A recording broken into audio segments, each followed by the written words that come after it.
Fala pessoal, tudo bem? Como que vocês estão? Tudo bem com vocês? Então vamos lá, vamos começar. Então, continuando aqui. Basicamente a gente viu aí nas nossas últimas aulas a parte de transferência de calor, rendimento, ciclo de Carnot, transição, né? Condução, convecção e radiação. A câmera está dando essas flipadas mesmo, porque eu acho que aqueceu, provavelmente. Vimos a parte de primeira da termodinâmica, segunda e ficou para casa alguns deveres. É isso aqui mesmo. Então vamos lá. Vamos resolver esses exercícios. Ficou aqui para casa. Então, a gente tem aqui, ó, tirar a câmera, que está flipando muito. Em uma transformação isovolumétrica, a temperatura final do processo é quádruplo da temperatura inicial. Sendo assim, determine a relação entre a pressão final e inicial. Então, como que eu vou resolver essa questão? Primeiro passo. Isovolumétrica. O que é uma transformação isovolumétrica? Volume é igual. Então eu tenho o meu antes e eu vou ter o meu depois. Então o meu antes eu tenho uma pressão, um volume, uma temperatura.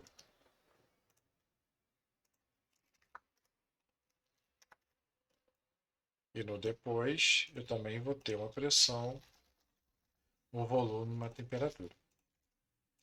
Então vamos lá. Se ele fala que é isovolumétrica, eu vou dizer que esse cara ele vai ser uma velocidade qualquer. Vamos ver.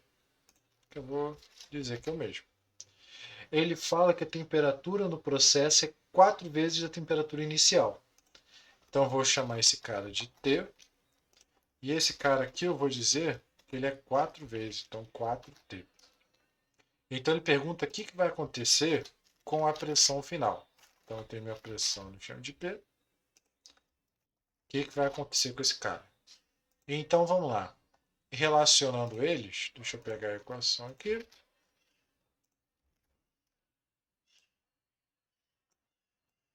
Meu antes igual ao meu depois. Então, substituindo. Esse cara eu vou chamar de V. Esse cara eu vou chamar de V. Pressão eu chamei de P. Temperatura eu chamei de T. Esse cara eu chamei de 4T. E esse cara aqui é o nosso pelinho. É o que a gente quer saber. Então vamos lá. T vai cortar com T, V vai cortar com V.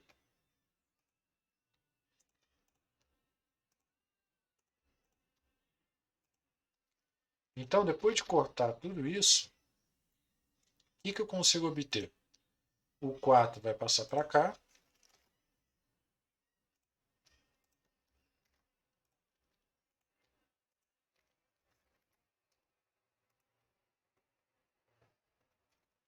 Eu consigo obter que a minha pressão ela vai ser 4 vezes a pressão inicial.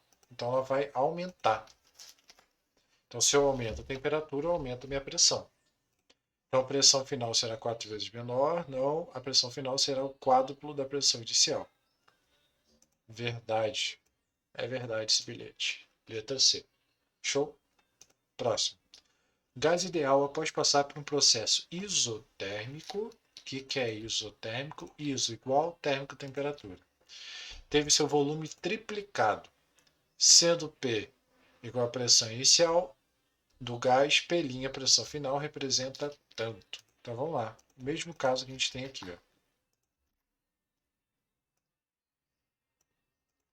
Então, isotérmico significa que a temperatura é igual. Então aqui, ó, ambos vão ser T.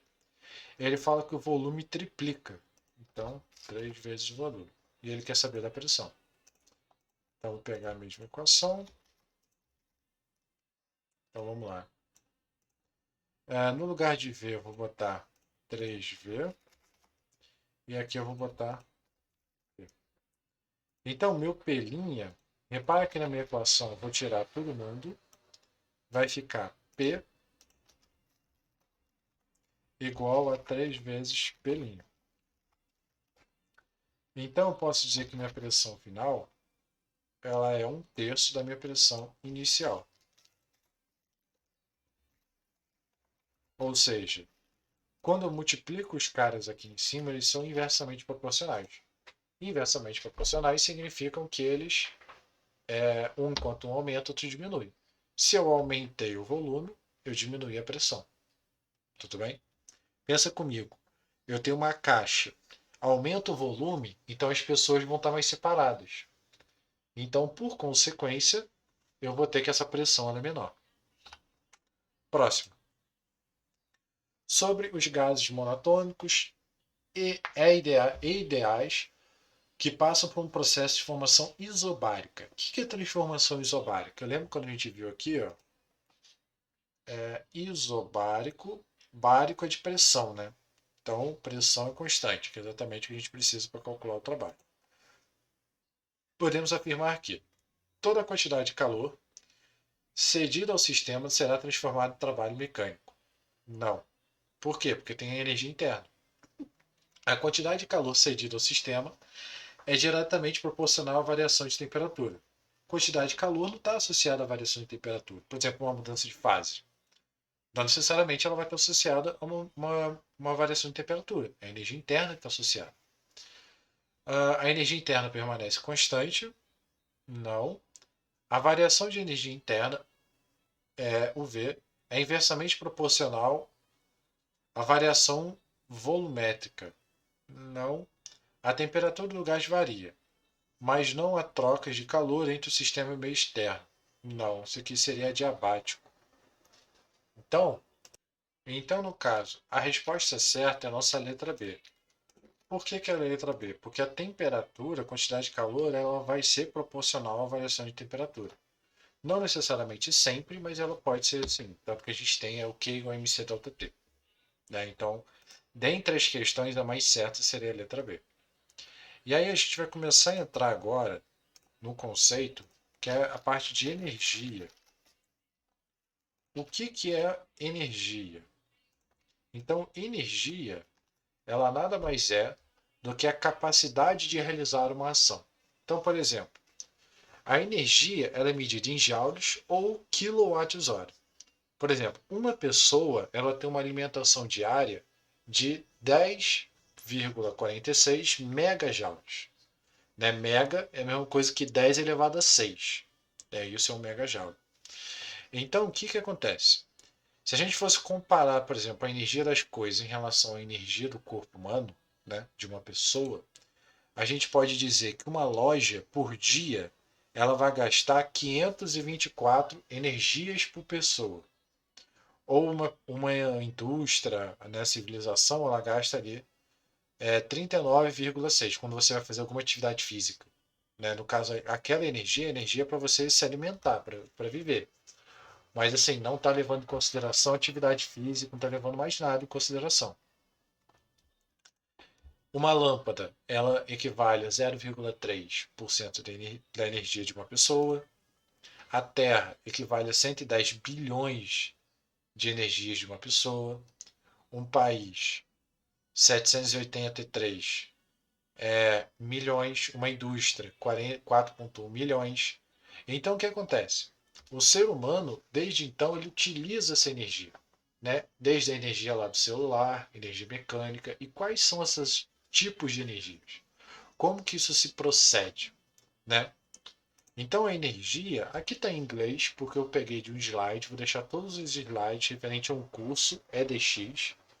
Né? Até posso botar lá o coisa para vocês assistirem. Tem legenda em português, então tipo assim, ele explica como funcionam as conversões de energia, tudo direitinho. Então muita coisa eu peguei de lá.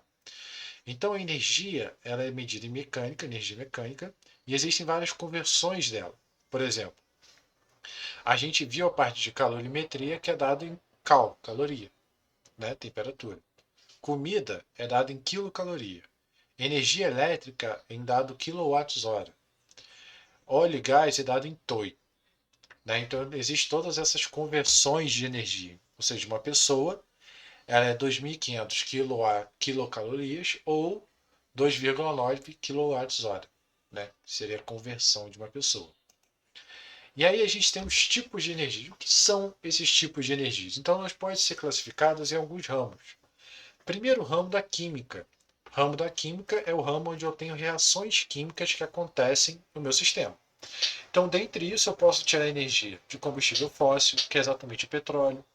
de comida, produção ou queima de comida, biomassa, vou queimar, por exemplo, matéria orgânica, carvão, lenha, isso é biomassa, gases, ou seja, o gás natural, vou queimar o gás natural, vou utilizar o gás natural, né, o GLP, o gás de cozinha para poder, né, o GLP mesmo, o gás do carro lá, né, para fazer o carro se mover, a energia nuclear, que eu vou ter uma reação química, não necessariamente química, mas eu vou ter a quebra dos átomos.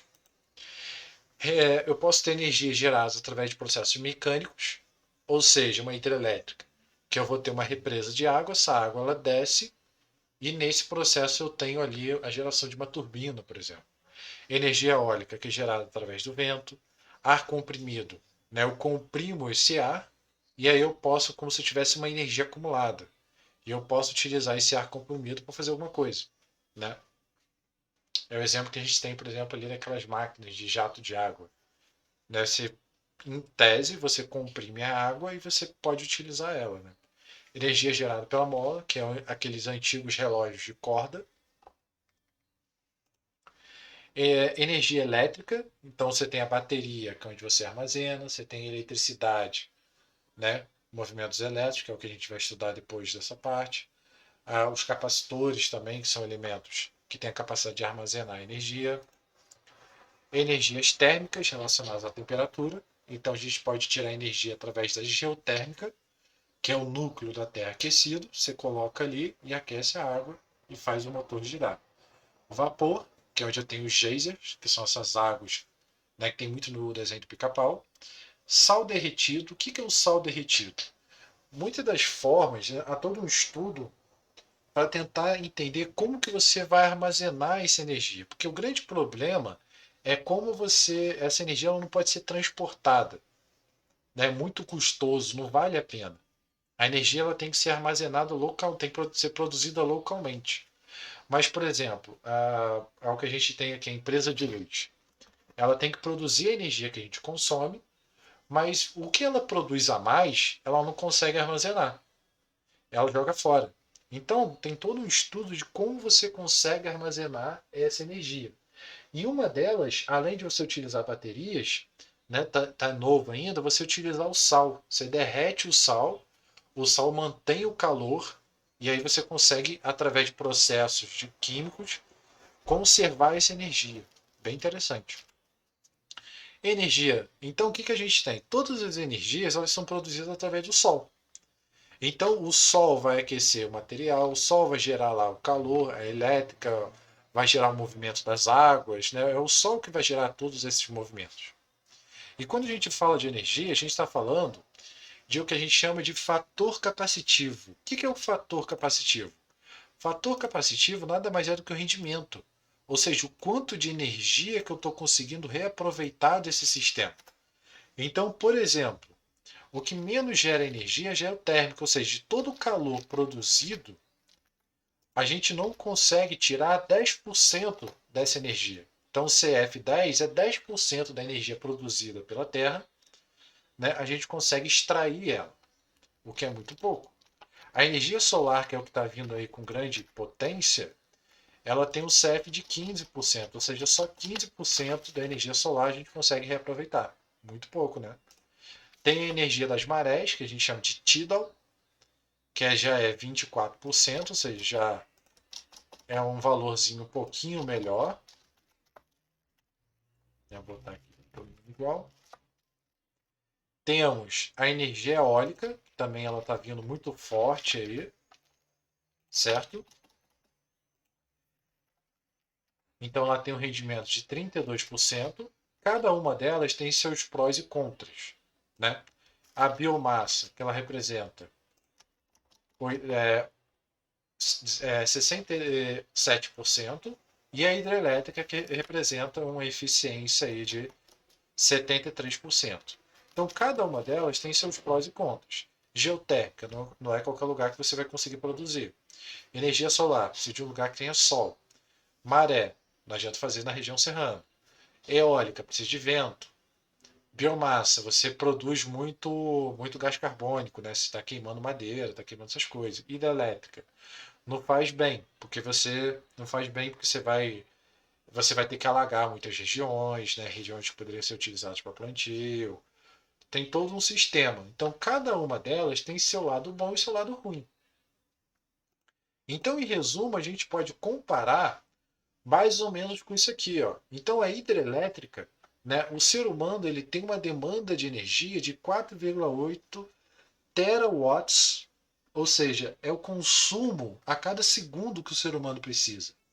Então, isso representa uma quantidade muito grande de hidrelétrica, uma grande quantidade muito grande de biomassa, né? Cana-de-açúcar, essa coisa, queima. Energia solar é pequeno, vento já está conseguindo, maré já é um pouquinho mais. Então, toda essa energia, né, a gente tem que dar um jeito de duas formas. Ou achar uma forma de obter uma energia renovável, né, formas mais limpas de energia, ou diminuir o consumo de energia. Então, toda essa energia ela é separada nisso aqui, ó. 25% da energia produzida é utilizada no transporte, ou seja, comprei uma mercadoria no Sedex lá, no correio. Então, eu vou gastar energia para poder levar de um ponto a outro. Indústria, né? A energia gasta lá para poder fazer o alumínio, para poder fazer o carro, o maquinário, né? E 20% é gastado na construção, para poder levar lá o concreto, construir estrada e por aí vai. Então, se eu tiver uma regulamentação melhor, né, dessas energias, eu consigo economizar e não necessitar produzir tantas energias. Cada uma delas tem uma classificação mais detalhada. Eu vou deixar o PDF tem em inglês, mas assim, não é um inglês difícil de se entender. E a atividade para casa vai ser exatamente explicar um pouco mais à frente qual energia seria mais utilizada aí para sua casa, né? Qual energia você mais utilizaria e o porquê dela. Né? Então vou deixar ali, vou deixar os vídeos e aí vocês consultam todo o material. Tudo bem, gente? Bem tranquilinho, bem levezinho. Certo? Então até mais. Bons estudos.